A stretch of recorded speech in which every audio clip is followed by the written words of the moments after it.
अच्छा, हमने क्या करना है कि एक एप्लीकेशन के अंदर हमने स्टोर, ये तो कन्फ्यूजन नहीं है ना कि स्टोर क्यों चाहिए, इसमें तो क्लैरिटी है ना भाई। स्टोर इसलिए चाहिए ताकि प्रोब के थ्रू कंपोनेंट आपस में बातें ना करें। किसके थ्रू करें? स्टोर। उसका फायदा क्या होगा? डाटा की मैनेजमेंट काफी इजी हो जाती है। स्टेट मैनेजमेंट, डाटा मैनेजमेंट क्या है, काफी आसान हो जाती है अगर हम स्टोर के थ्रू डाटा को मैनेज करें। अच्छा, अब इसका प्रोसेस क्या है? अब एक एप्लीकेशन है, उसमें हमने स्टोर बनाना है। तो अगर हम एक एप्लीकेशन है, अगर हम उसमें स्टोर बनाते हैं, तो स्टोर बनाने के लिए हमें कौन सी लाइब्रेरी की जरूरत पड़ेगी? रेडक्स टूलकिट की। और इसका फंक्शन क्या होगा? क्रिएट या कॉन्फ़िगर स्टोर। हमने स्टोर एक दफा क्रिएट कर लिया, अब उस स्टोर के ऑब्जेक्ट के अंदर हमें पास करने हैं कि हमारे कितने स्लाइसेस हैं, कितने स्लाइसेस हैं। तो इसका मतलब हमें स्लाइसेस बनाने पड़ेंगे। तो स्लाइसेस जो क्रिएट करने का फंक्शन है वो भी कहां से आएगा? रेडक्स टूलकिट से आएगा। इसी तरह अगर हमें एक्शन बनाने हैं, वो भी किसके थ्रू बनेंगे? रेडक्स टूलकिट के थ्रू बनेंगे। इसी तरह अगर हमने स्टोर से डाटा रीड करना है, तो उसके लिए कौन सी लाइब्रेरी यूज होगी? रिएक्ट रिडक्स, यानी यूज सिलेक्टर रिएक्ट रिडक्स से निकलेगा। और यूज डिस्पैच भी कहां से निकलेगा? React Redux. और प्रोवाइडर भी कहां से निकलेगा? देखो, रिडक्स एक सेपरेट चीज है, उसको रिएक्ट से मिलाना है तो रिएक्ट रिडक्स वाली जो मिक्सचर वाली लाइब्रेरी है उसका इस्तेमाल हमें करना पड़ेगा। सही है। तो अगर हम कोड में दोबारा जाते हैं ताकि आप लोग जो है वो इसको समझ सकें।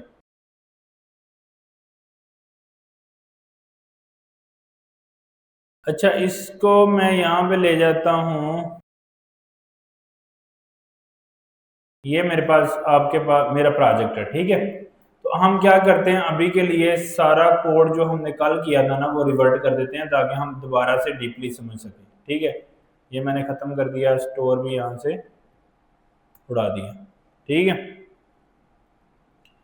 ये भी उड़ा दिया और पूरा स्टोर का फोल्डर ही मैं उड़ा देता हूँ।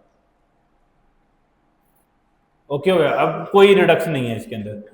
सबसे पहला काम हमें क्या करना है, हमें दो लाइब्रेरी चाहिए, वो दोनों इंस्टॉल करनी पड़ेंगी। ऐसे ही है। तो उन दोनों लाइब्रेरीज की इंस्टॉलेशन के लिए हम जाएंगे रिडक्स टूलकिट की डॉक्यूमेंटेशन पे,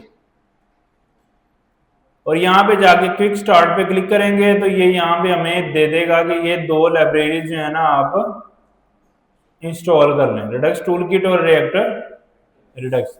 हम इसको आते हैं टर्मिनल में और इन दोनों को इंस्टॉल करते हैं, npm स्टार रिडक्स टूलकिट और साथ में रिडक्स, दोनों हमारे पास जो है वो इंस्टॉल हो गई। अब हमने स्टोर बनाना है, तो एक एप्लीकेशन में स्टोर कितनी दफा बनाना पड़ेगा हमें? एक ही दफा। लेकिन स्लाइसेस कितने बनाने पड़ेंगे?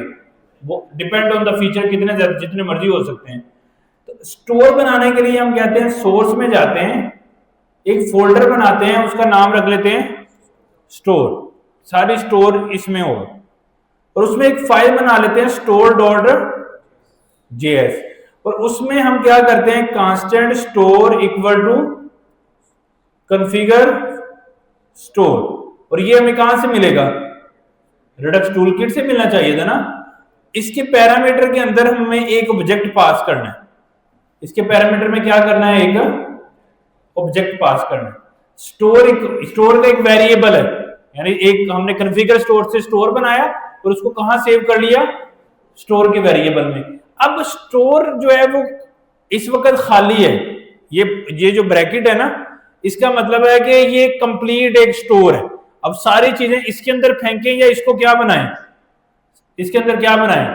स्लाइसेस बनाएं। यानी देखो, ये सारा स्टोर है, ऐसे रखना है या इस शेप में चाहिए? इस शेप में चाहिए। तो अब वो कहते हैं कि अगर आपने स्लाइसेस बनानी है, आप यहां पे मुझे जो है अपनी यहां पे क्या ऐड करो, तो ये रिड्यूसर की आपको एक की बनानी पड़ेगी और उसके अंदर यहां पे आप अपने स्लाइसेस ऐड करो, ऐड योर स्लाइसेस हियर। अब एक एप्लीकेशन हम बनाना शुरू करेंगे, पहली स्लाइस बनाई तो पहली ऐड कर देंगे। अब 10 दिन के बाद एक और बनाई, वो भी बना के जैसे हम राउटिंग में नहीं करते थे कि राउट में एक दफा राउटिंग कॉन्फ़िगर कर ली, अब नया जब भी राउट बनाते हैं तो क्या करते हैं, उसको राउटिंग में जाके नया राउट ऐड कर देते हैं एंड पे, उसकी लाइन कॉपी पेस्ट करके। तो यहाँ पे हम अपनी सारी स्लाइसेस जो है वो ऐड, लेकिन हमारे पास तो स्लाइसेस नहीं है, क्योंकि स्टोर जो है वो कलेक्शन ऑफ स्लाइसेस को हम स्टोर कहते हैं। तो हमें फिर स्लाइस मैनेजर या स्लाइसेस बनानी पड़ेगी। अच्छा, स्लाइसेस बनाने के लिए क्योंकि ये एक से ज्यादा हो सकती हैं, तो हम यहाँ पे फोल्डर नॉर्मली बना लेते हैं, that is called slices, that is called slices. अब स्लाइसेस में अब मैं एक स्लाइस बनाता हूं, लाइक उसका नाम रख लेता हूं counter dot slice dot JS, counter की स्लाइस एक फाइल मैंने बनाई, जो मर्जी फाइल का नाम रख ले, मैंने चलो स्लाइस के नाम से रख लिया तो वो ज्यादा बेहतर है।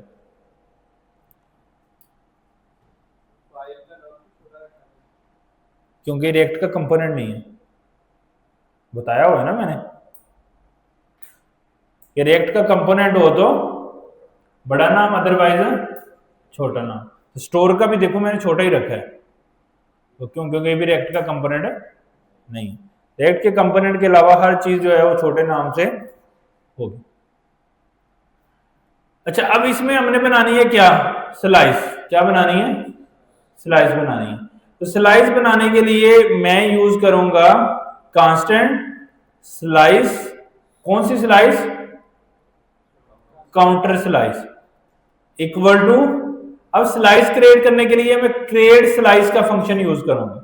वो भी मुझे कहां से मिलेगा, रिडक्स टूल किट से। क्रिएट स्लाइस, जिस तरह कॉन्फ़िगर स्टोर ऐसे क्रिएट स्लाइस। अब क्रिएट स्लाइस का फंक्शन मैं कॉल करूंगा तो ये इसके अंदर एक ऑब्जेक्ट है।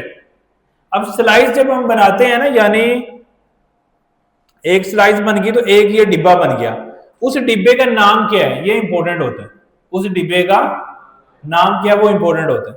फिर उस डिब्बे के अंदर डाटा कौन सा रखना है उसको डिफाइन करना पड़ता है। फिर उस डिब्बे के अंदर कोई एक्शंस होंगे या नहीं वो भी डिफाइन करने पड़ते हैं। देखो, स्लाइस की मैनेजमेंट डिपेंड करती है एक्शंस पे, क्योंकि स्लाइस को डाटा किसने देना है, एक्शन है। तो स्लाइस के अंदर हमें एक्शंस भी बनाने पड़ते हैं।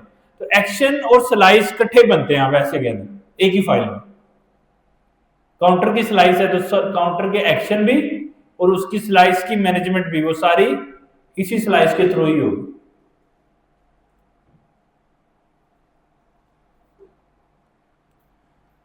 अच्छा, क्रिएट स्लाइस और यहां पे क्या आ गया, काउंटर स्लाइस। अच्छा, काउंटर स्लाइस के अंदर यहां पे हमारे पास नेम आ जाएगा, काउंटर इनिशियल स्टेट आ जाएगी, यानी उस स्लाइस का क्या आ जाएगा, नेम। इस मैंने काउंटर रख दिया, कुछ भी हो सकता है। फिर एक की होती है इनिशियल स्टेट, क्या की होती है, इनिशियल। और ये एक आगे ऑब्जेक्ट होता है। ये जो ऑब्जेक्ट है ना, इस स्टेट यानी इस पर्टिकुलर स्लाइस के अंदर, ये एक स्टोर में मल्टीपल स्लाइसेस हैं, एक स्लाइस में भी कितना डाटा रखना है हमने डिफाइन करना है, और वो क्या क्या डाटा होगा। अभी के लिए मैंने एक ही की बनाई है, दैट इज कॉल्ड काउंट। आप एक और बना लें, that is called user name. ये यूजर नेम की एक की बना ली। आप बना ले प्रोडक्ट्स, वैसे तो ये काउंटर है, प्रोडक्ट की स्लाइस प्रोडक्ट्स आएगा नहीं, और उसमें यहां पे आपकी मल्टीपल प्रोडक्ट सेव हो जाएंगे। बात समझ आई है नहीं, यानी किसी भी टाइप का डाटा आप इस स्लाइस में स्टोर कर सकते हैं, और ये उसकी डिफॉल्ट वैल्यूज हैं। ये क्या है, उसकी डिफॉल्ट वैल्यू। यानी जब मैं स्लाइस बना रहा हूं, स्लाइस बनाते बनाते ही मैंने वो सारी वैल्यूज जो है वो डिफॉल्ट में सेट कर दी। समझ आई बात, मेरी मर्जी है, मैंने 0 रख दी। डिफॉल्ट वैल्यू जो मर्जी रख दो, 3 रख दो, 3 रख दो, 5 रख दो, जो आपका दिल रखता है वो कर दो। देखिए काउंटर हमेशा 0 से शुरू होता है ना, इसलिए मैंने 0 रख दी, ताकि प्लस करने पे इंक्रीज करूं, माइनस करने पे। हाँ, स्लाइस में रखेंगे। हम क्या करेंगे, एक पर्टिकुलर स्टोर के अंदर हमने स्लाइस बनाया। अब उस स्लाइस में कौन कौन सा डाटा स्टोर करना है वो यहां पे आपने डिफाइन करने हैं, उसके नाम। और अभी जो मैंने इसमें वैल्यूज रखी है ना, that is called default values. ये जितना रिएक्ट की स्टेट है ना, ये वैसा काम करती है, या वेरिएबल जैसे होता है। अब मैंने इसमें ये वैल्यू रख दी है जो डिफॉल्ट है, इसको मैं चेंज कर सकता हूं एनी टाइम। लेकिन एक दफा डिफॉल्ट स्टेट रख दी है, उस स्टेट को रीड कर लिया, लेकिन उसकी वैल्यू को चेंज करना है तो फिर क्या करना पड़ेगा? डायरेक्ट कर सकता हूं या नहीं? यूज डिस्पैच करके एक्शन कॉल करना पड़ेगा, एक्शन स्लाइस मैनेजर के पास आएगा, फिर स्टोर की वैल्यू चेंज होगी। देखो डिफॉल्ट में तो सेट कर दी, ठीक है, उस डिफॉल्ट वैल्यू को रीड भी कर सकते हो, लेकिन उसको चेंज करने के लिए फिर किधर जाना पड़ेगा? यूज डिस्पैच, एक्शन और स्लाइस मैनेजर, देन उसकी वैल्यू चेंज होगी। वो सारे फ्लो से आएगा, ये सिर्फ डिफॉल्ट डाटा है। आपने एक प्रोडक्ट का डिफॉल्ट डाटा, अब नई प्रोडक्ट ऐड करनी है तो फिर वो एक्शन, डिस्पैच और वो सबसे गुजरना पड़ेगा। आपने इसी प्रोडक्ट की डिलीट करनी है, कोई चेंज करनी है तो फिर उसी फ्लो से गुजरना पड़ेगा। यूजर नेम की वैल्यू को चेंज करना है तो उसी फ्लो से आना पड़ेगा। काउंट की वैल्यू को चेंज करना है तो उसी फ्लो से आना पड़ेगा। समझ आई या नहीं आई? तो एक स्लाइस क्रिएट करते हुए हमें चार चीजों की जरूरत होती है। एक नेम उसका, एक उसका उस स्लाइस के अंदर कौन कौन सी डाटा होगा और उनकी कीज की होंगी, और उसकी डिफॉल्ट वैल्यू सेट करना, ये भी एक पार्ट है स्लाइस क्रिएट करने का। फिर तीसरा स्टेप, इनिशियल स्टेट के बाद उस स्लाइस के रिड्यूसर कौन कौन से होंगे? क्या होंगे? रिड्यूसर मतलब उसके एक्शंस। उसके एक्शंस के अंदर मैं उसका एक एक्शन बनाता हूं यहां पे, ये उसने सारे एक्शन वैसे बना दिए खुद से। और ये जो रिड्यूसर्स की की के हम अंदर एक्शन बनाते हैं ना, ये वो लोकल एक्शन है। लोकल एक्शन मतलब ये डाटा इंटरनेट से लेके नहीं आएंगे, कहां से लेके आएंगे? कंपोनेंट से। लोकल एक्शन डाटा कहां से लेके आता है? कंपोनेंट से। लेकिन इंटरनेट वाला एक्शन होता है तो फिर कहां से लेके आता है? इंटरनेट से। अभी अगर आप रिड्यूसर्स की की में एक्शंस बनाएंगे ना, जैसे इंक्रीमेंट का, ये स्टेट पकड़ेगा। अच्छा, अब जरूरी नहीं है कि आपको कंपोनेंट से डाटा लेके आना, एक्शन कॉल कर दिया लेकिन वो एक्शन पेलोड में कोई भी डाटा लेके नहीं आया। अच्छा, अगर वो लेके नहीं आया तो हम लोकल जो वेरिएबल बनाया हुआ काउंट, उसकी वैल्यू में खुद से +1 कर रहे हैं, क्योंकि हमें कंपोनेंट से ये डाटा रिक्वायर नहीं था। डिक्रीमेंट वाला एक्शन है वो भी खुद से माइनस कर रहे हैं, क्योंकि कंपोनेंट से वो डाटा रिक्वायर नहीं है। अच्छा, सेट यूजर नेम। अब यूजर नेम क्या सेट करना है? ये तो कंपोनेंट के पास होगा ना यूजर का नाम, इसलिए हमने क्या लिखा? एक्शन। और action dot payload, action dot payload वो चीज है जो कंपोनेंट एक्शन को डाटा देती है। एक्शन का काम क्या था? डाटा को लेके एक जगह से दूसरी जगह पहुंचाना। पेलोड बोलते हैं, अक्सर आपने सुना होगा जब एयर फाइटर्स होते हैं वो साथ में पेलोड लेके जाते हैं। पेलोड मतलब साथ में उनके पास वजन होता है, लेकिन जब वापस आ रहे होते हैं वो पेलोड गिरा देते हैं, मतलब उनके पास जो वजन होता है वो गिरा देते हैं। तो ये पेलोड क्या होता है? किसी चीज को ट्रांसफर करना, कोई चीज एग्जिस्ट करना।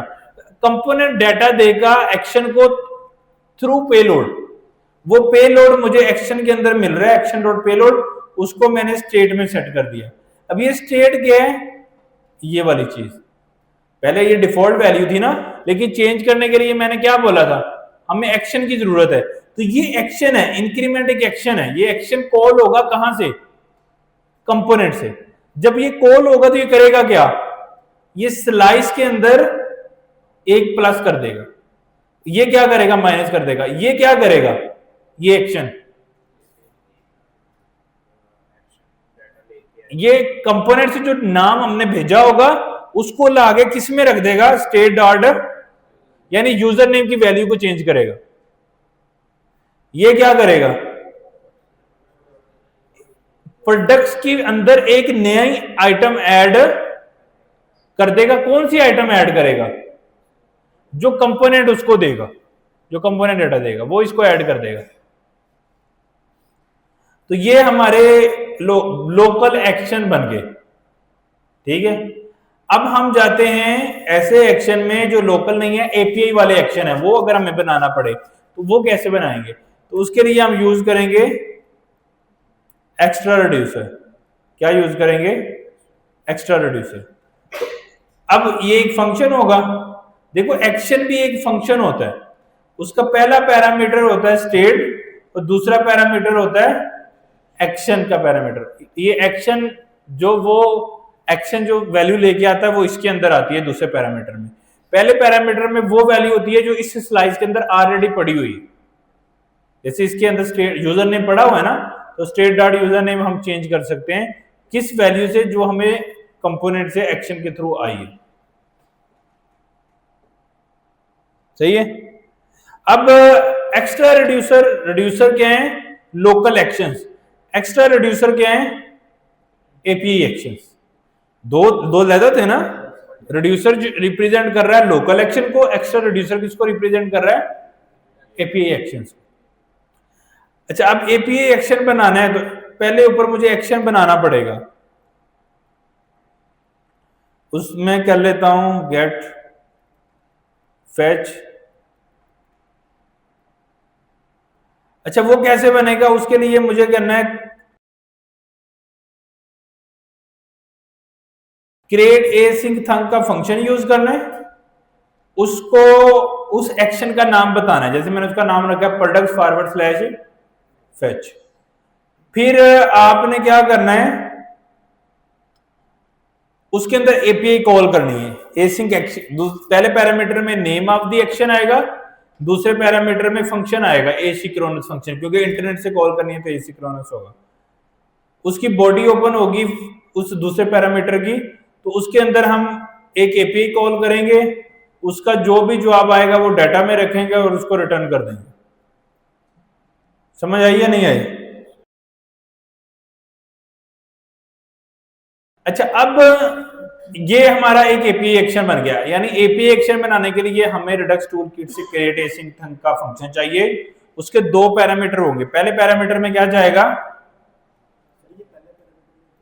नेम ऑफ द एक्शन, नाम चला गया, और दूसरे पैरामीटर में फंक्शन एसिंक्रोनस फंक्शन। क्यों एसिंक्रोनस? एपीआई कॉल होनी है, और अवेट लगा के फेच यूज करके हमने एपीआई कॉल की, जिसे हम कंपोनेंट में कर रहे थे सेम, और यहां से डाटा रिटर्न कर दिया। क्यों नहीं हो सकता? क्यों नहीं हो सकता? जो मर्जी रहे, स्ट्रिंग ही है, स्ट्रिंग नहीं है, इशू नहीं है, ऐसे रखते हैं। देखो, हमने नाम यूनिक नेम देना है जो हमें समझ आए।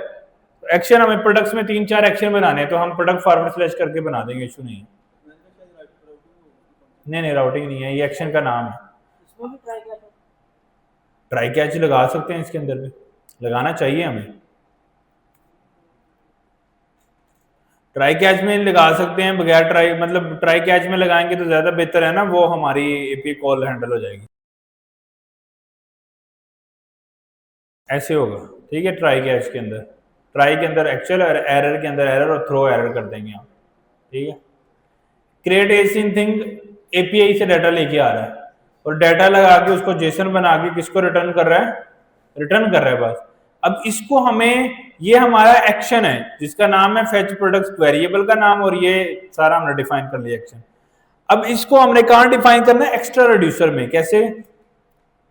Builder dot add case, builder dot add case fetch product, ऊपर हमने एक्शन रखा था ना fetch products, dot fulfilled. Dot fulfilled उसकी स्टेट है कि वो सक्सेसफुली क्लोज हुआ है। फिर हमें पहले पैरामीटर में स्टेट मिल जाएगी, बिल्कुल इसकी तरह जो हमें लोकल में मिल रहा था। पहले में स्टेट मिल जाएगी, दूसरे में एक्शन। हमने क्या चीज सेट करनी थी? स्टेट डॉट प्रोडक्ट, उसको रिप्लेस कर दिया जो मुझे एक्शन डॉट पेलोड में आया, और एक्शन डॉट पेलोड में वो चीज आएगी जो डाटा मैं यहां से रिटर्न करूं। जो एक्शन डाटा रिटर्न करता है वो किस में आता है? एक्शन डॉट पेलोड में। अब action fetch product dot rejected, rejected मतलब अगर वो एपीआई कॉल फेल हो जाती है, एरर थ्रो होता है, कैच में आता है, फिर यहां पे चलेगा, और उसको हमने एक्शन डॉट एरर को बस प्रिंट कर लिया कि कोई इशू आया, ठीक है। तो ये हमने केस ऐड कर दिए दो, बिल्डर डॉट एड केस। अगर आपने एक और बनानी है एपीआई, एक और एपीआई कॉल करनी है, तो एक और एक्शन बनाना पड़ेगा, और उस एक्शन को भी हमें यहाँ पे बिल्डर के अंदर ऐड केस के अंदर ऐड करना पड़ेगा। जैसे हमने पोस्ट फेच करनी है,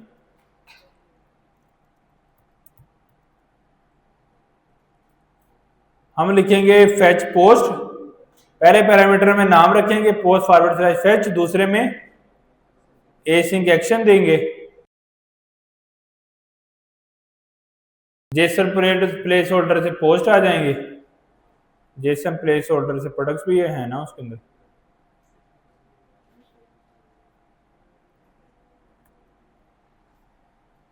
जेसन प्लेस होल्डर से प्रोडक्ट्स आ जाएंगी, वो इस रिस्पॉन्स में जाएगा, उसका जेसन बना के रिटर्न कर देंगे। अब जैसे ही रिटर्न करेंगे ये चीज हमें कहां पे मिलेगी, फिर ये फेच पोस्ट में है ना, इसको अगर हमें स्लाइस, इस एक्शन को स्लाइस से कनेक्ट करना कैसे करें, यहां पे builder dot add case fetch post dot fulfilled, उसमें जो काम आ रहा है उसका एरर स्टेट आ जाएगी।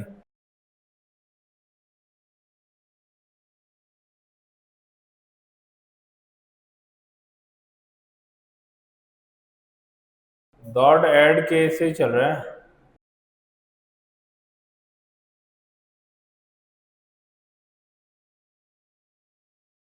तो हमने बिल्डर से केस जो है वो ऐड कर दिया।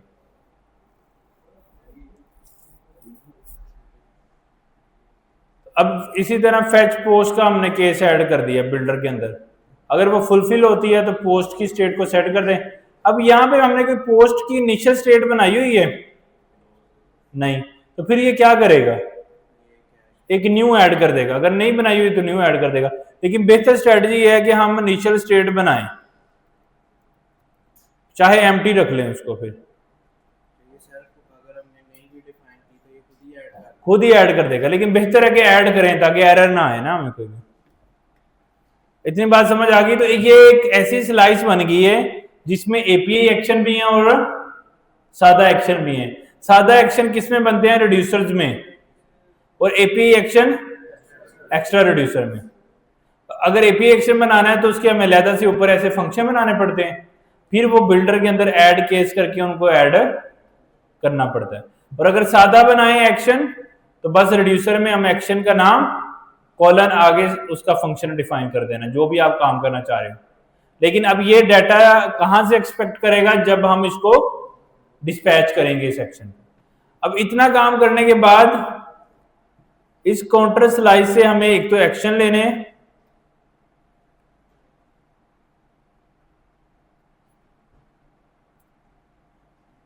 इंक्रीमेंट, ये काउंटर स्लाइस डॉट एक्शन,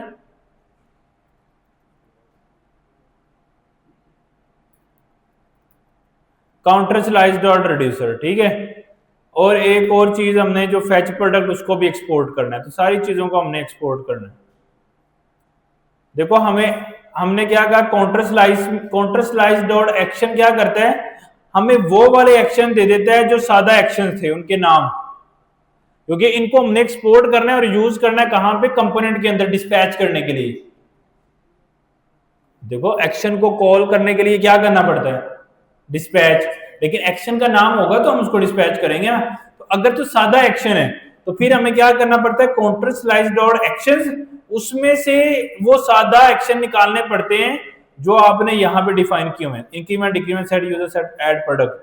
यहाँ पे देखो ये सारे सादा एक्शन हमारे यहाँ पे आ गए। अब उसके बाद जो एक्शन है, जो एपीआई एक्शन है, वो हमें एक्सपोर्ट करने हैं।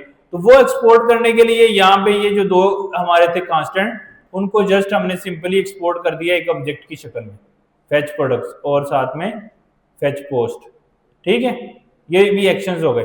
फिर हमें यहाँ से काउंटर स्लाइस डॉट रिड्यूसर करना पड़ता है, जो हमें स्लाइस, ये जो डिफॉल्ट किया है ना, ये एक्चुअली हम ऐड करेंगे कहाँ पे, स्टोर के अंदर। तो हम कहते हैं कि काउंटर स्लाइस डॉट रिड्यूसर स्लोस में जाके ऐड कर दो। तो अब स्टोर में जाके ऐड करना है, तो उसके लिए मैं क्या लिखूंगा, पहले यहां पे काउंटर स्लाइस आ जाएगी, कॉलन हम चलो इधर से ऐसे कर लेते हैं, इधर से सिर्फ काउंटर स्लाइस को एक्सपोर्ट कर देते हैं। ठीक है, मैंने यहाँ से एक्सपोर्ट कर दिया उस वेरिएबल को।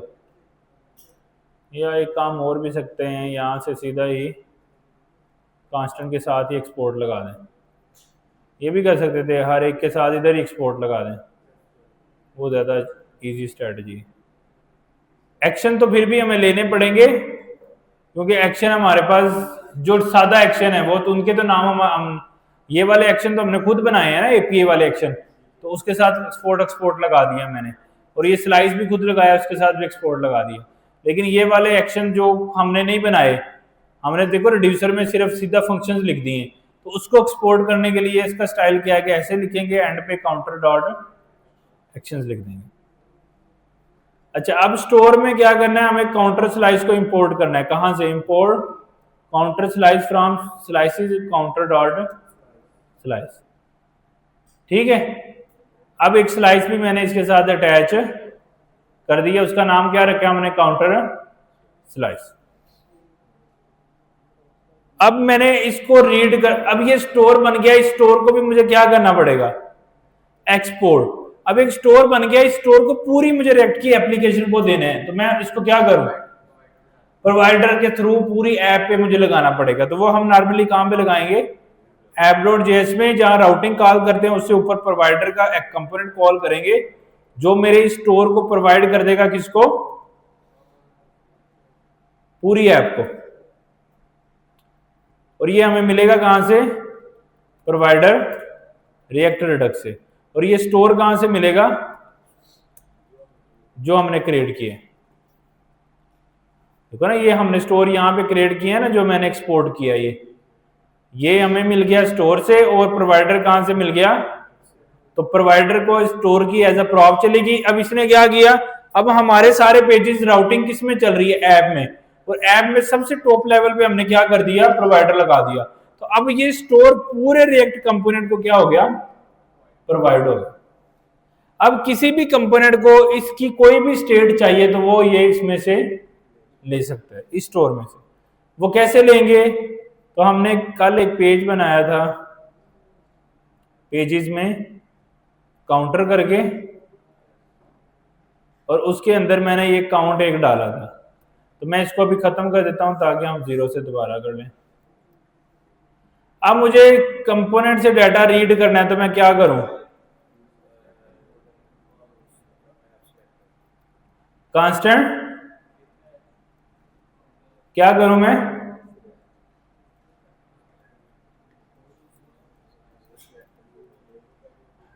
मुझे स्टोर से डाटा रीड करना है, तो मुझे एक्शन के थ्रू रीड करना पड़ेगा या डायरेक्ट, डायरेक्ट किसके थ्रू, यूज सिलेक्टर कहां से मिलेगा, रिएक्ट रिडक्स से। तो रिएक्ट रिडक्स से मैं क्या करूं, पहले यूज सिलेक्टर निकाल लूं, फिर मुझे जो डाटा रीड करना है उसका नाम लिखूं। कौन सा डाटा रीड करना है, काउंट वाला वेरिएबल मैंने रीड करना है, काउंट इक्वल टू, इसको मैं स्टोर करूंगा ताकि आप समझ आए। अच्छा, मैं अगर ऐसा कहता हूं कि यार स्टोर ही पूरा डाल देता हूं, किसमें, काउंट के वेरिएबल में, मैंने स्टोर को ही रिटर्न कर दिया, तो ये मुझे अब क्या क्या देगा, पूरा स्टोर दे देगा। अगर मैं इसको कंसोल लगाता हूं काउंट को, तो आप देखिएगा कि इसने क्या किया, इसको रन करते हैं,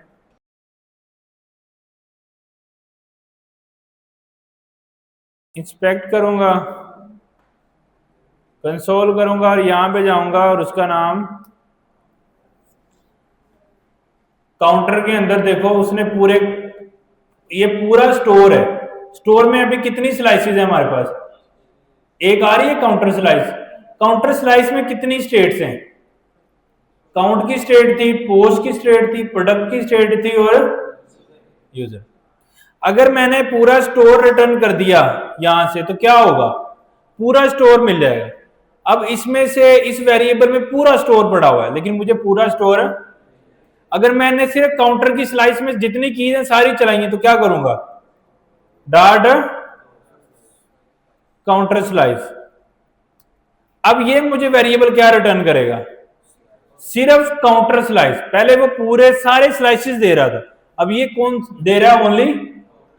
अब काउंटर स्लाइस में से भी सिर्फ काउंट चाहिए, तो क्या करूंगा, डॉट काउंट। अब मुझे ये सिर्फ 6 दे रहे। अगर डॉट यूजर नेम चाहिए तो डॉट यूजर नेम, ये अली दे रहा है। अगर मुझे प्रोडक्ट्स चाहिए तो डॉट प्रोडक्ट्स, तो अब ये मुझे प्रोडक्ट्स दे रहे हैं। तो हमें काउंट चाहिए था तो मैंने काउंट लिख दिया और इसमें मैंने काउंट डाल दिया। तो कभी भी हम सारे का सारा स्टोर और सारे का सारा स्लाइस नहीं रीड करते, क्योंकि एक डाटा मुझे चाहिए नहीं तो मैं उसको क्यों रीड करूं। तो हम स्पेसिफिक रहते हैं, जो डाटा मुझे चाहिए वो हम फिर अपनी मर्जी से किसी भी स्लाइस में से कोई भी डाटा हम ले सकते हैं। ठीक है, अभी तक तो हमारे पास एक ही स्लाइस आ रही थी। मैं दोबारा आपको लेके जाता हूं पूरे स्टोर में। अभी तक सिर्फ एक ही स्लाइस आ रही है, काउंटर स्लाइस। लेकिन अगर क्यों आ रही है, क्योंकि स्टोर में हमने बनाई ही एक है। अब हम एक और बना लेते हैं, जैसे उसका नाम रख लेते हैं user slice, user dot slice dot J. अब एक नई स्लाइस कैसे बनेगी?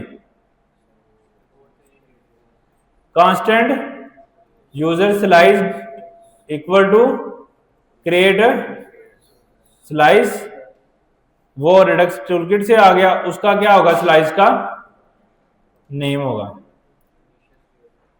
नेम होगा। फिर क्या होगा? इनिशियल स्टेट होगी। ये क्या कर रहे हैं? इसका नाम रख दिया हमने यूजर। अच्छा, फिर इसकी होगी इनिशियल स्टेट। अच्छा, उसमें हमने क्या करना है? जैसे उसमें हमने कहना है is login false, is user name क्या है, इज ईमेल उसकी क्या है, या सिर्फ एक ऑब्जेक्ट बना लेते हैं यूजर और उसमें रख लेते हैं नेम, ईमेल और पासवर्ड। ये इसकी इनिशियल स्टेट हो गई, इज लॉगिन और यूजर। अब तीसरी चीज, दो चीजें तो ये। तीसरी चीज, अगर एपी एक्शन है तो एक्स्ट्रा रिड्यूसर, और अगर सादा एक्शन है तो सिर्फ रिड्यूसर्स। तो मैंने इसमें सिर्फ सादा ही बनाने हैं, तो फिर क्या बनाऊंगा? रिड्यूसर्स। और इसमें मैंने बना दिया दो, सेट यूजर और सेट लॉगिन। तो सेट यूजर में एक्शन डॉट लॉगिन और सेट इज लॉगिन में भी सेम कोड लिख दिया मैंने। और ये सादा एक्शन है। अब सादा, अगर इस स्लाइस को एक्सपोर्ट करना है तो एपीआई एक्शन थे नहीं तो क्रिएट एसिंक थंग की जरूरत नहीं पड़ी। और अगर ये जो बने हैं सादा एक्शन, इनको एक्सपोर्ट करना है तो फिर एक्सपोर्ट इनका नाम और आगे यूजर स्लाइस डॉट एक्शन। अब इस स्लाइस, ये जो नई स्लाइस बनी है, ये अब हमें यहां पे शो होगी या नहीं? नहीं। क्यों? स्टोर में तो ऐड नहीं की, तो स्टोर में कैसे ऐड करें? स्टोर डॉट जेएस में जाएं, जहां काउंटर स्लाइस थी वहां यूजर स्लाइस डॉट रिड्यूसर। तो यूजर स्लाइस भी मैंने इंपोर्ट कर लिया यूजर स्लाइस फाइल से। ठीक हो गया। तो अब अगर मैं रिफ्रेश करूंगा तो मुझे कितनी स्लाइसेस आ रही हैं? एक पूरे स्टोर में कितनी स्लाइसेस हैं? कौन कौन सी? काउंटर स्लाइस और यूजर स्लाइस में क्या क्या होगा? इज लॉगिंग और यूजर। और काउंटर स्लाइस में क्या क्या होगा? वही पुराना कोड। समझ आ गई? अब अगर मैंने इस कंपोनेंट के अंदर यूजर स्लाइस को भी रीड करना है काउंटर डॉट जेएस में, यूजर स्लाइस को, फिर क्या करूं? यूजर स्लाइस में से इज लॉगिन को फाइंड करना है, तो क्या करूं? Constant is login u equal to use selector. उसके पैरामीटर में हमने क्या डालना है? फंक्शन और स्टोर, और उसके अंदर हमने store dot user slice dot is login, ये आ गया। और इसको मैं यहां से प्रिंट कर लेता हूं। और ये पूरे स्टोर के बजाय हम क्या कर लेते हैं? Counter slice dot count. 6 और फॉल्स आने लग गया। ठीक हो रहा है ना? तो इसका मतलब इस कंपोनेंट में मैं किसी भी स्लाइस में से कोई भी की रीड कर सकता हूं। तो रीड तो इजी है, सिर्फ यूज सिलेक्टर यूज करने और डिफाइन करने के कौन सा डाटा चाहिए किस स्लाइस में से, यही बता रहे हैं ना, कौन सा डाटा किस स्लाइस से चाहिए यूज सिलेक्टर को, तो वो डाटा सिलेक्ट करके हमें दे देता है। अब बात है राइट की।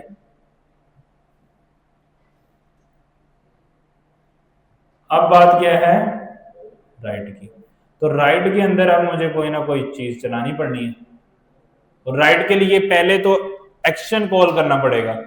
एक्शन जो है, फिर वो एक्शन यहां से कॉल होगा, फिर वो स्लाइस तक पहुंचेगा, ये उधर से एक्शन कॉल होगा, फिर वो ये वाला फंक्शन कॉल करेगा, ये फंक्शन कॉल होगा, फिर वो ये जब मैं स्टेट डॉट यूजर कर रहा हूं तो फिर वो स्टेट में वैल्यू सेट कर रहा है, यानी स्लाइस में वैल्यू सेट होगी, और स्लाइस में सेट होगी तो स्टोर में सेट होगी, स्टोर में सेट होगी तो फिर यूज सिलेक्टर में दोबारा वैल्यू गेट कर सकता हूं। अब हम एक एक्शन बनाते हैं। यहां पे एक्शन कैसे बनेगा? एक्शन के लिए डेफिनेटली एक्शन कोई भी जनरेट करना है,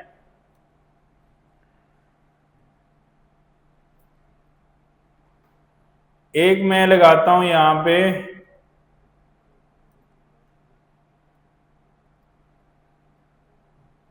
एक लगाता हूं बटन, और यहां पे डालते हैं काउंट,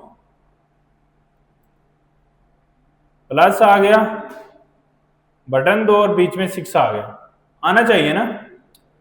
अब इस प्लस पे मैंने एक एक्शन कॉल करना है, तो एक्शन एक फंक्शन होता है, वो यूज डिस्पैच से कॉल होगा ना। पहले तो मुझे क्या करना है, यूज डिस्पैच को इंपोर्ट करना है, कहां से? रिएक्ट रिडक्स में से।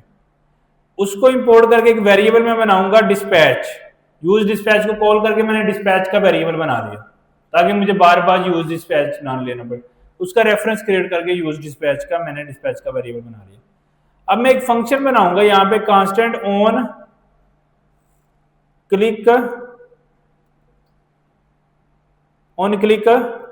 हैंडलर,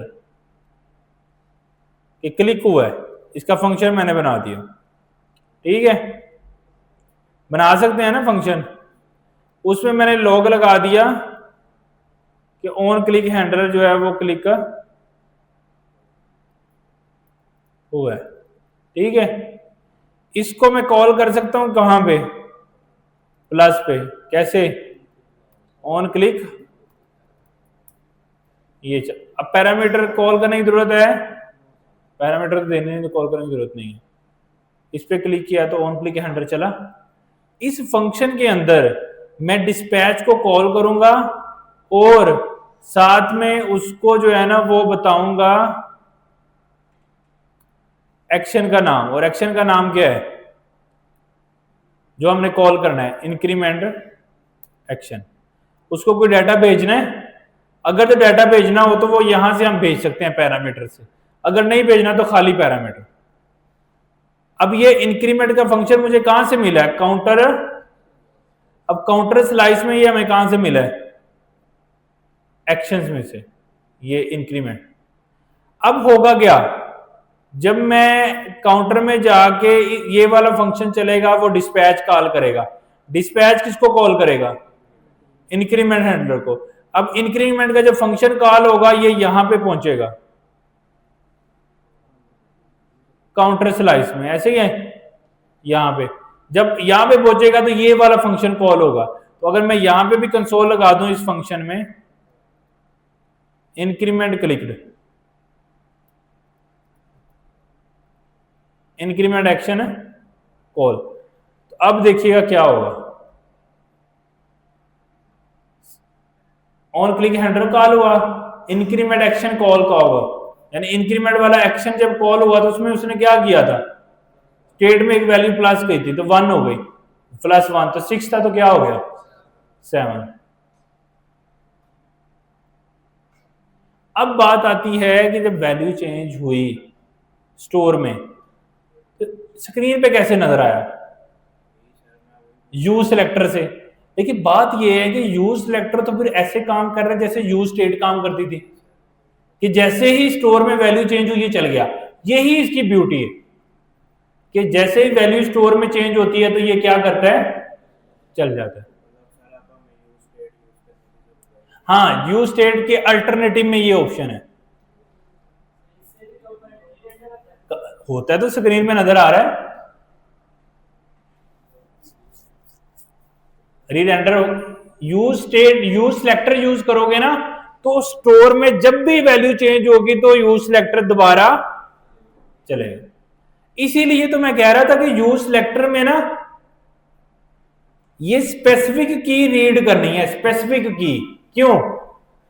अगर मैंने यहां से स्टोर सिर्फ रीड कर लिया तो होगा क्या, किसी भी स्लाइस में किसी भी जगह पे कोई भी चेंज होगा तो ये यूज सिलेक्टर क्या होगा, दोबारा चल जाएगा। जब ये दोबारा चलेगा ये कंपोनेंट को क्या कर देगा। अब हम ये कर सकते हैं, यहां पे मैंने स्टोर रीड कर लिया, अब मैं ये कर सकता हूं ना, स्टोर डॉट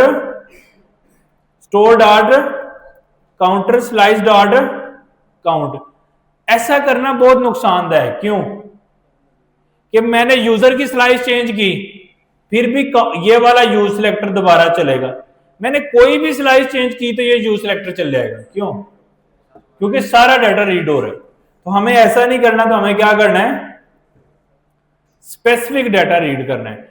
अब अगर इसी काउंटर स्लाइस में प्रोडक्ट की चेंज होगी तो ये दोबारा रेंडर नहीं। कब रेंडर होगा, जब काउंट की वैल्यू चेंज होगी।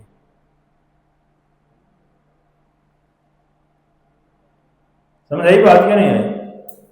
तो ये चक्कर है। काउंट हो गया। अब माइनस को कॉल करना है तो कैसे करें, डिस्पैच करें, ऐसे ही होगा ना। तो यहां पे लिखा देता हूं मैं कांस्टेंट ऑन डिक्रीमेंट हैंडलर, और उसमें हम डिस्पैच का क्या कर देते हैं, फंक्शन कॉल, और उसमें डिक्रीमेंट का फंक्शन जो हमें काउंटर स्लाइस से आया वो कॉल कर देता हूं। और इसको हम कहां पे कॉल करेंगे, ऑन क्लिक पे।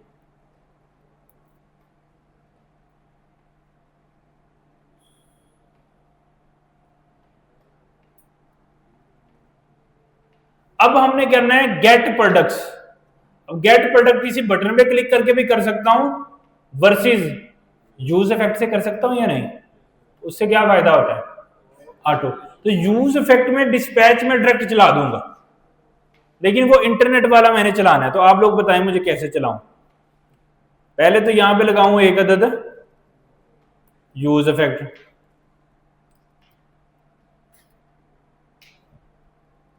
यूज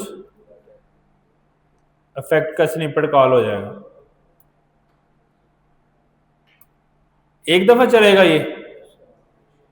अच्छा, अब यूज इफेक्ट को हमें रिएक्ट में से ले लेना है। यूज इफेक्ट एक दफा चल गया। अब इसमें मैं गेट प्रोडक्ट्स या गेट पोस्ट वाला डिस्पैच कर देते, गेट पोस्ट वाला कर देते हैं। डिस्पैच एक्शन का नाम क्या था, गेट या फेच पोस्ट, फेच पोस्ट, उसको मैंने कॉल कर दिया। अब फेच पोस्ट वाला फंक्शन कॉल होगा तो ये यहां पे आएगा। अब ये जब कॉल होगा तो इसमें क्या होगा, डाटा फेच होगा इस वाले राउट से, एपीआई से, ये सारी पोस्ट रेट हो जाएंगी, ये रिस्पॉन्स और डाटा में आ जाएगा, ये हमने रिटर्न कर दिया। अब जब ये हो जाएगा तो फिर ये कहां जाएगा, फुलफिल होगा तो इधर, अगर एरर आएगा तो इधर। तो फुलफिल के केस में मैं यहां पे लॉग लगा देता हूं।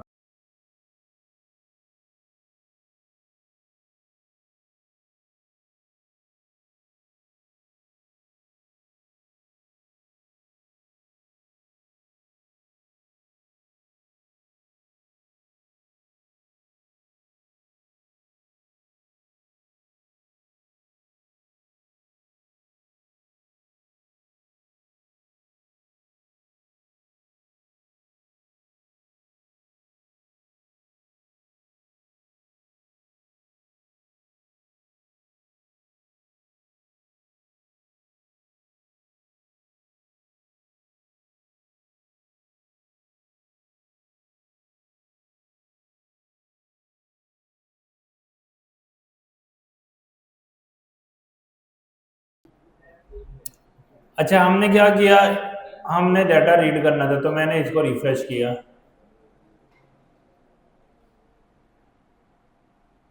चला क्यों नहीं, फाइल सेव।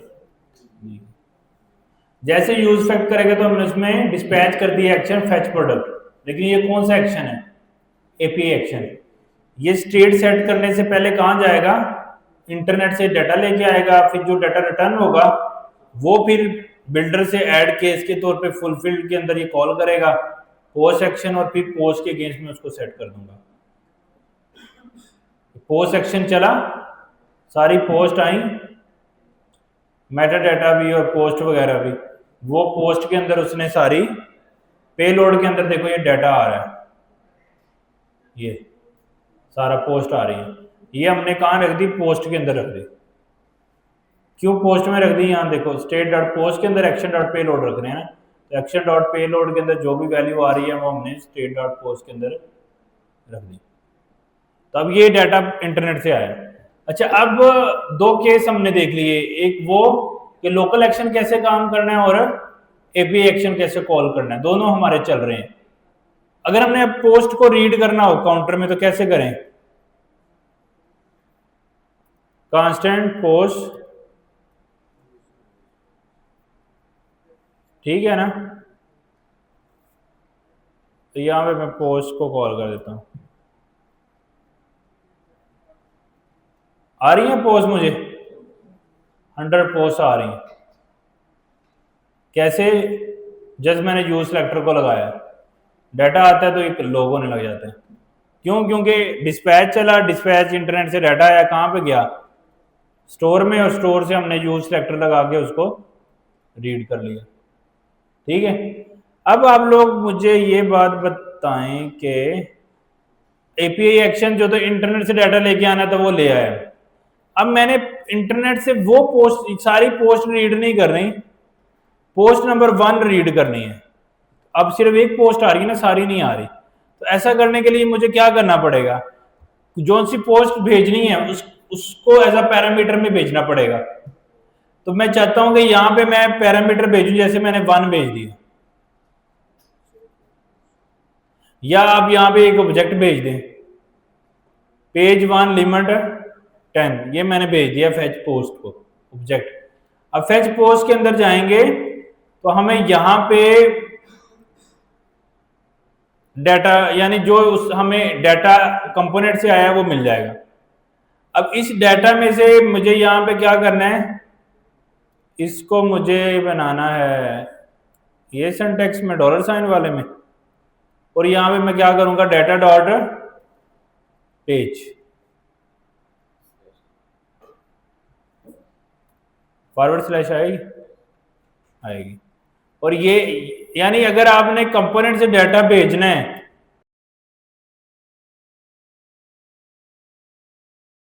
ठीक हो गया, जो डाटा पीछे से आया मैंने आगे भेज दिया, वो उसके बाद एपीआई कॉल हुई, रिस्पॉन्स आया, वो हमने सेट कर दिया। तो अगर मैं अभी रिफ्रेश करता हूं,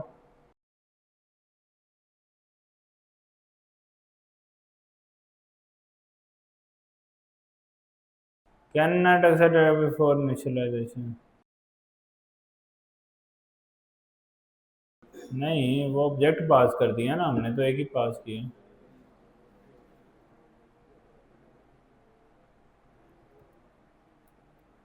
पहले में मेरे ख्याल से स्टेट आती है, कंपोनेंट से डाटा रिसीव हुआ है तो पहले में डाटा आता है, दूसरे में स्टेट आती है।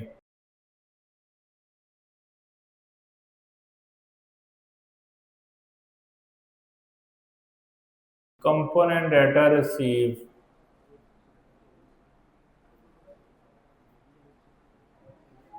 पेज और वो आ तो रहा है यार, इशू क्या है,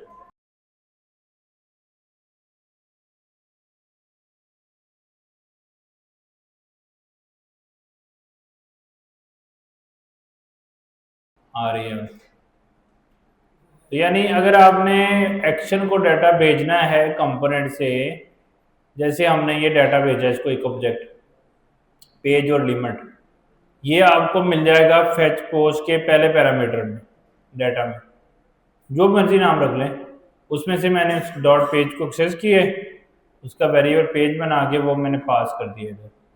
तो कंपोनेंट से डाटा कैसे पास करना समझ आ गया। डिस्पैच के अंदर जब हम फंक्शन को कॉल करते हैं तो उसमें अभी तो एपीआई एक्शन को डाटा पास करना मैंने सिखाया, अगर सादा एक्शन हो उसको डाटा पास करना है तो फिर कैसे करेंगे। हमारे पास कुछ ज़्यादा एक्शंस है ना जो डाटा एक्सपेक्ट कर रहे हैं, जैसे यूजर नेम वाला है, तो वो अगर मैंने कॉल करना है तो कैसे करूँ मैं? ऑन क्लिक हैंडलर में उसको कॉल कर लेता हूँ, डिस्पैच सेट यूजर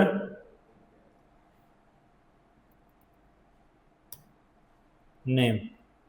अगर मैं इस पे जाता हूँ तो ये सेट यूजर नेम आ रहा है मेरे पास इधर, सेट यूजर नेम, और पैरामीटर में मैंने एली भेज दिया, ठीक है, पेलोड में।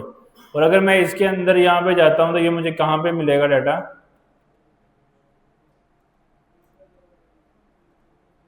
काउंटर स्लाइस में सेट यूजर नेम में आएगा, तो एक्शन डॉट पेलोड में ये मुझे डाटा मिलना चाहिए।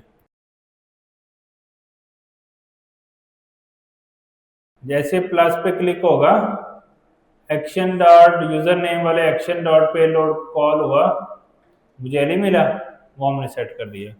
आई गेस पहले भी अली था ना, हम इसका नाम चेंज कर देते हैं, वो डाटा मिल गया। अब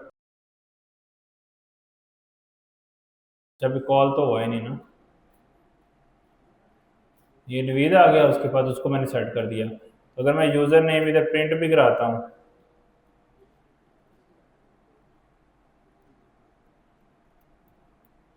अब ये यूजर नेम मुझे मिलेगा कैसे? यहाँ से constant user name use selector से मिल जाएगा, अली आ रहा है, जैसे प्लस पे क्लिक करेंगे नवीद आ जाएगा।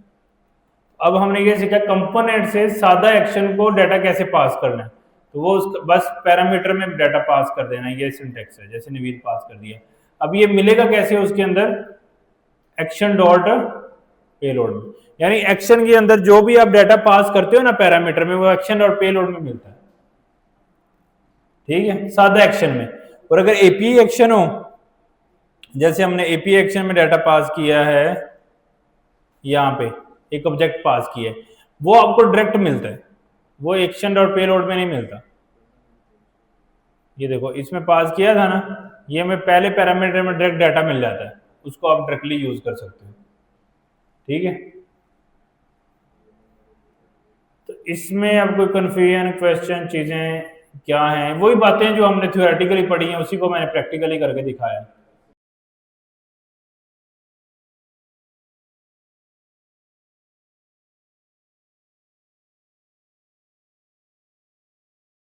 इनपुट का फंक्शन थोड़ी पैरामीटर पास है, इनपुट तो यूज स्टेट बनाएंगे ना, लोकल उसमें रखेंगे। जैसे हमने कोई नई प्रोडक्ट ऐड करनी है तो उसका फॉर्म बनेगा, उसको हमें ऐसे मैनेज करना पड़ेगा, इसको करना पड़ेगा, ऐसे नहीं होगा ऑटोमेटिक। इनपुट तो नहीं पास करेंगे हम, फॉर्म बनाएंगे प्रॉपर एचटीएमएल।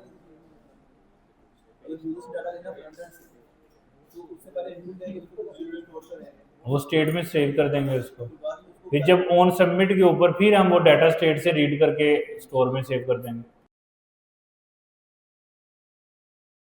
इसमें कोई कन्फ्यूजन, क्वेश्चन, थॉट्स किसी के हों?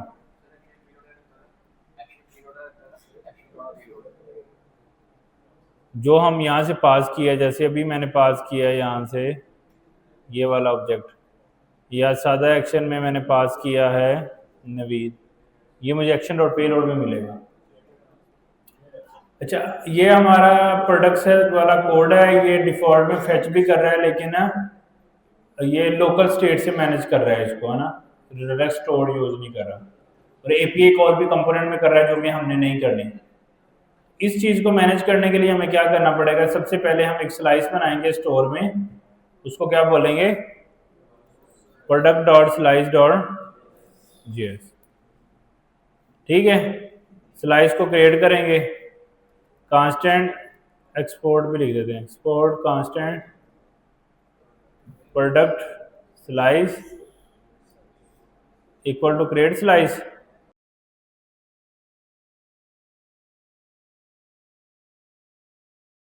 नेम आ जाएगा प्रोडक्ट्स, फिर इनिशियल स्टेट आ जाएगी, एरर लोडिंग वगैरह अगर मैनेज करनी है प्रोडक्ट, इतनी हमें चाहिए टेक्निकली। हम इंपोर्ट करेंगे क्रिएट स्लाइस, और अब हमने प्रोडक्ट्स को डाउनलोड करना है, गेट करना है प्रोडक्ट्स, तो एक हम एक्शन बना लेंगे गेट प्रोडक्ट्स का, export constant action get products create async thing से बनेगा फिर वो, ठीक है। क्रिएट एथिंग का ट्राई कैच लगा दिया, एरर थ्रो कर दिया कैच के केस में, ट्राई में ये प्रोडक्ट्स यहाँ से आ गए। इसमें तो नहीं है क्या, हमने एपीआई और कॉल की थी, एपीआई जो कॉल की थी वे एक स्टोर वाली की थी ना, ये सेम मैं यहाँ पे लगा देता हूँ प्रोडक्ट स्लाइस में। इधर से डाटा डाउनलोड होगा, अगर हो जाएगा तो मुझे सादा एक्शन तो कोई भी नहीं चाहिए, मुझे सारे चाहिए एपीआई वाले। तो फिर मैं सीधा क्या लगा दूंगा यहाँ, एक्स्ट्रा रिड्यूसर। इसकी ये सारी स्टेट मैनेज कर रहा है कि लोडिंग मैनेज करने के लिए गेट प्रोडक्ट डॉट लोडिंग, अगर वो डाटा आ जाता है लोडिंग को फॉल्स करके एक्शन डॉट पेलोड सेट कर देता है, रिजेक्ट हो जाता है तो एरर को मैसेज करता है, वो सारा कुछ उसने कोड लिख दिया। तो बिल्डर डॉट ऐड केस के साथ मैंने ये लगा दिया, केसेस मैनेज कर दिए उसके। तो ये मेरा एक्शन है, ये मेरा स्लाइस है। अब इसको, अब इसमें एपीआई एक्शन तो है, सादा एक्शन तो है नहीं, तो मुझे उसको एक्सपोर्ट करने की भी जरूरत नहीं है। अब मैं सीधा स्टोर में जाता हूं, तो यहाँ पे क्या लिखता हूं, प्रोडक्ट स्लाइस, वो मेरा इंपोर्ट भी हो गया, इधर लग भी गया। अब मैं प्रोडक्ट स्लाइस भी बन गया, प्रोडक्ट डॉट जेएस में आता हूं। अब ये जो इसने स्टेट बनाई हुई है प्रोडक्ट्स की इनिशियल, ये मुझे कहां से यूज करनी है, फिर ये मुझे कहां से मिलेगी, यूज स्टेट नहीं बनानी है मुझे, स्टोर में से मिलेगी। कहां से, मैं यूज सिलेक्टर यूज करूंगा और store dot product slice dot products में से ये वेरिएबल बना लूंगा। अच्छा, ये लोड मोर वाली फंक्शनैलिटी अब एक लेकर खत्म कर दी। ये लोडिंग भी मुझे कहां से मिलेगी, स्टोर में से। तो यहाँ आगे sorry, constant loading use selector product slice dot loading, error message दिखाना है अगर, वो भी कहां से मिलेगा, स्टोर में से मिलेगा। ठीक हो गया। अब ये जो गेट प्रोडक्ट वाला काम था, ये हमें अब यहाँ पे नहीं चाहिए, क्योंकि इसका हमने एपीआई एक्शन बना दिया, ये मैंने सारा रिमूव कर दिया। अच्छा, अब गेट प्रोडक्ट्स वाला जो फंक्शन था वो डायरेक्टली तो कॉल नहीं करना ना, अब यहाँ पे मुझे एपीआई कॉल करना है, फंक्शन सॉरी एक्शन कॉल करना है। तो एक्शन कॉल करने के लिए मुझे क्या चाहिए, यूज डिस्पैच चाहिए, constant dispatch equal to use dispatch, ठीक है। और ये गेट प्रोडक्ट जो डायरेक्टली कॉल हो रहा है, इसको किस में करना है, डिस्पैच गेट प्रोडक्ट्स। अब गेट प्रोडक्ट्स को मैं इंपोर्ट कर लेता हूं, कहां से, स्लाइस से, एक्शन को। ये डिस्पैच में गेट प्रोडक्ट्स कॉल कर दिया, ये चलेगा। जैसे ये कंप्लीट होगा, मैंने फुलफिल्ड के केस में प्रोडक्ट्स के अंदर एक्शन डॉट पेलोड कर दिया, लोडिंग को फॉल्स कर दिया। अब लोडिंग की स्टेट मैंने पहले से मैनेज की हुई है, और ये लोड मोर काउंट की स्टेट जो है ये हमें नहीं चाहिए अभी के लिए, सिंपल रखते हैं। और ये बटन भी हम खत्म कर देते हैं।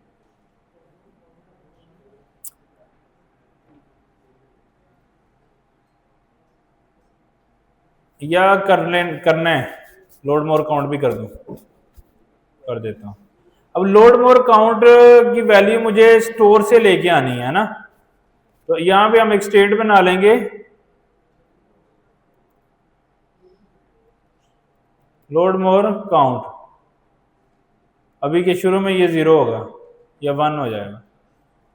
अच्छा, अब लोड मोर काउंट की वैल्यू को यहां से रीड करना है, तो कैसे करूं, लोड मोर काउंट यूज सिलेक्टर से वो वैल्यू हो जाएगी, ठीक है। अब ये मैंने इधर लगा दिया। अब इसके ऊपर मुझे अभी सेट लोड मोर काउंट का फंक्शन चाहिए, है ना। तो सेट मोर लोड मोर काउंट,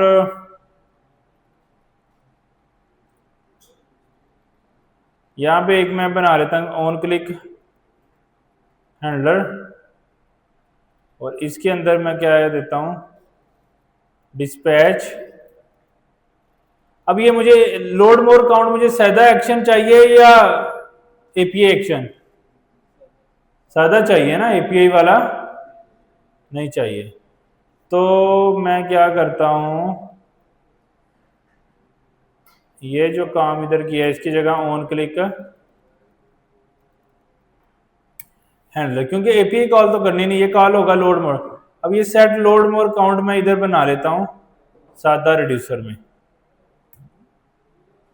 वो क्या करेगा, +1 कर देगा, या +5 कर लेते हैं, 5 लोड कर लो, और डिफॉल्ट में भी फिर 5 कर लेते हैं, 5 आ जाए।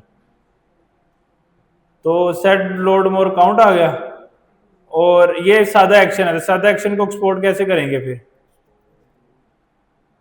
एक्शन में से निकाल लेंगे, यहां पे आएंगे, यहां पे आएंगे,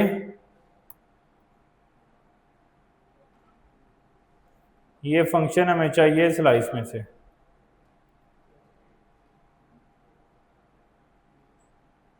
ठीक है, यहाँ पे आ गया। तो अगर मैं जाता हूँ यहाँ पे, ये एक्सपोर्ट यहाँ पे मिस कर गया था मैं, 5 आ गए, लोड मोर काउंट चला, ऑन क्लिक हैंडलर पे ये चला, इस पे डिस्पैच किया लोड मोर काउंट को हमने, सेट लोड मोर काउंट चला, उसमें स्टेट में हमने प्लस, चलो 1 करते हैं ना ताकि हमें ज़्यादा समझ आए चला भी है कि नहीं।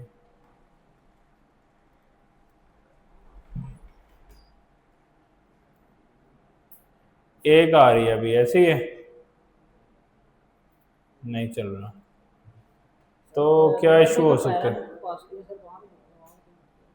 सॉरी ये फंक्शन सही से कॉल नहीं किया ना, पैरामीटर की ज़रूरत नहीं है, तो फिर ये वाला तो नहीं करना, डायरेक्टली करना है।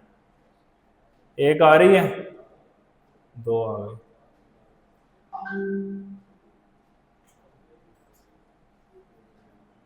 ठीक हो गया, ओके हो गया ना। तो ये हमने सारा कोड अब यूज स्टेट खत्म करके किस पे कन्वर्ट कर दिया है, यूज सेलेक्टर पे। और एपीआई कॉल्स भी हम कहां पे ले गए हैं, स्टोर में, एक्शंस में। बाकी फ्लो तकरीबन सेम है, लेकिन थोड़ी बहुत चेंजेस हमने इसमें डाल दी।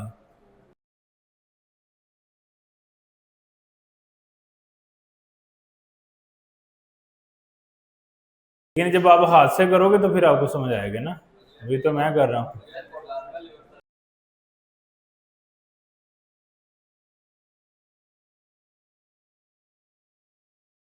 अब आपने करना ये है, जो आपने सोशल ऐप बनाई हुई है ना, उसमें एपीआई कॉल्स भी की थी, वो सारी कंपोनेंट की स्टेट से मैनेज करके की थी, उसको कन्वर्ट करना है रिडक्स के साथ। ये इस वीक की असाइनमेंट है, कन्वर्ट ही करना है ना, लॉजिक तो सारे बने हुए हैं, उसको बाद में करते हैं, इस वीक में ये कंप्लीट करना है कि उसको रिडक्स, जो नहीं करके आएगा फिर उसको आपको पता है फिर क्या करेंगे आप।